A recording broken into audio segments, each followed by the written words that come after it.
Assalamualaikum warahmatullahi wabarakatuh. Perkenalkan, nama saya Aliftia Kuniati.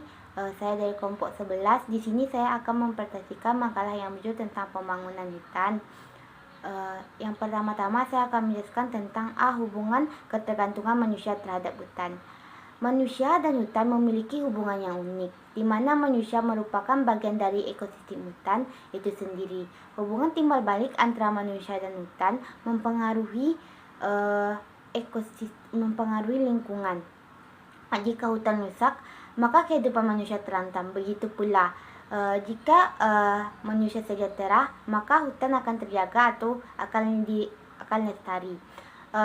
Menurut Primark tahun 1993, sumber daya hutan yang dimanfaatkan oleh masyarakat dapat dikelompokkan menjadi dua. Yang A, produktif, yaitu yang diperjualbelikan di pasar. Yang B, konsumtif, yang dikonsumsi atau yang tidak dijual. Pola hubungan saling ketergantungan antara manusia dan hutan dalam suatu interaksi sistem kehidupan adalah keniscayaan. Hutan energi ini menjadi beban demikian lama dan berat sebagai penggerak perekonomian bangsa, dan kini telah sampai pada titik nadir berakumulasinya masalah sosial, ekonomi, budaya, dan ekologi. Jika tekanan terhadap hutan terus terjadi, maka hutan akan semakin berkurang dan bencana dampak ekologi akan berantai ke sektor-sektor lainnya, dan pada gilirannya akan berdampak pada kehidupan masyarakat secara luas. Menurut Nelson dan kawan-kawan tahun 2015 mengemukakan bahwa ketergantungan manusia terhadap hutan dibagi menjadi 6 kelompok. Yang pertama, kepemilikan tanah. Yang kedua, penggunaan lahan. Yang ketiga, jarak rumah menuju hutan. Yang keempat, pemanfaatan sumber daya hutan. Yang kelima, estimasi pendapatan setiap bulan. Yang keenam, estimasi pengeluaran bulanan. Sekian yang dapat saya sampaikan. Selanjutnya akan dijelaskan oleh rekan saya, Dian Islamiati. Baiklah, saya akan melanjuti materi, yaitu materi B, pembangunan berbasis hutan. Peningkatan peran masyarakat adalah suatu keniscayaan dalam paradigma pembangunan hutan karena ada 4 alasan, yaitu yang pertama, masyarakat merupakan bagian integral dari ekosistem hutan. Yang kedua, masyarakat sebagai bagian yang sangat besar dari subjek dan objek pembangunan Indonesia. Yang ketiga, masyarakat sebagai pihak yang selama ini terpinggirkan dalam pembangunan. Yang keempat, masyarakat merupakan kekuatan yang sangat besar dan signifikan baik secara positif maupun negatif terhadap keberadaan hutan. Adapun tujuan utama pembangunan hutan rakyat yaitu yang pertama, meningkatkan produktivitas lahan kritis atau areal yang tidak produktif secara optimal dan lestari. Yang kedua, membantu penganekaragaman hasil pertanian yang dibutuhkan masyarakat. Yang ketiga, membantu masyarakat dalam penyediaan kayu bangunan dan bahan baku industri serta kayu bakar. Yang keempat, meningkatkan pendapatan masyarakat tani di pedesaan sekaligus meningkatkan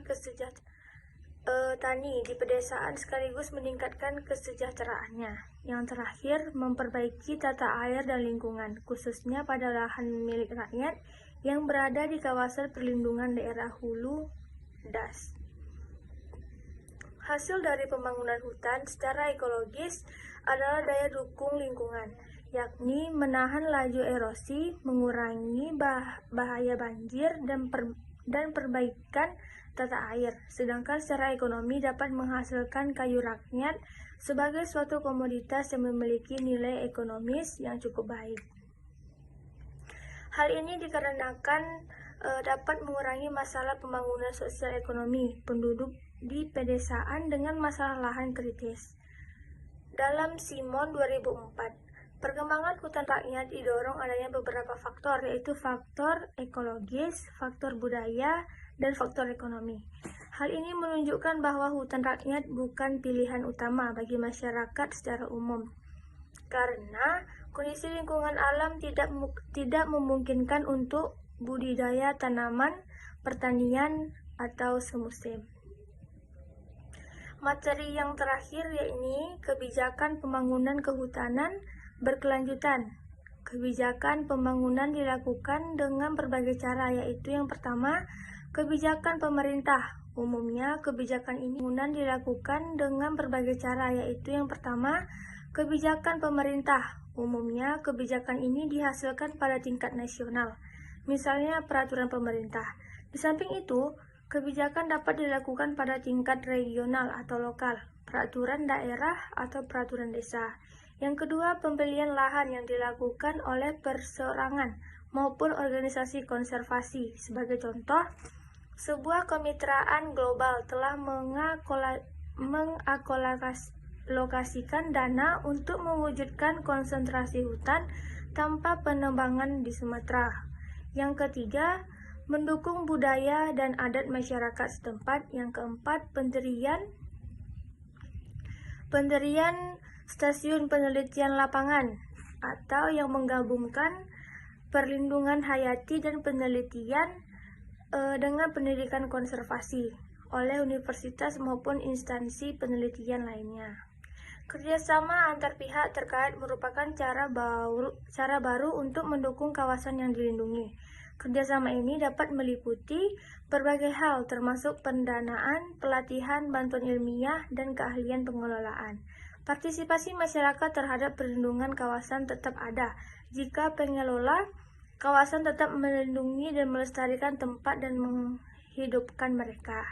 Menurut Johnson, 1995, terdapat 3 pertanyaan yang perlu dijawab yang dijadikan dasar untuk menentukan prioritas konservasi terhadap suatu sumber daya, yaitu keekasan. Suatu komunitas hayati diberi prioritas yang lebih tinggi bagi konservasi bila memiliki lebih banyak spesies langka dan endemik. Sebaliknya, komunitas yang terdiri atas spesies yang umum serta tersebar luas pada umumnya tidak mendapat prioritas yang tinggi.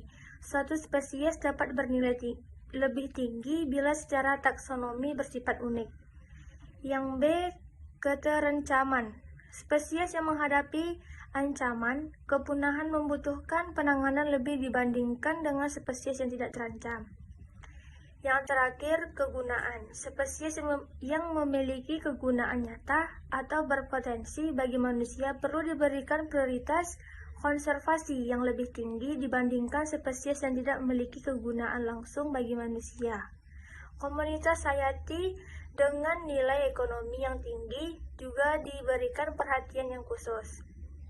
Baiklah, hanya itu yang dapat saya sampaikan. Saya akhiri. Wassalamualaikum warahmatullahi wabarakatuh.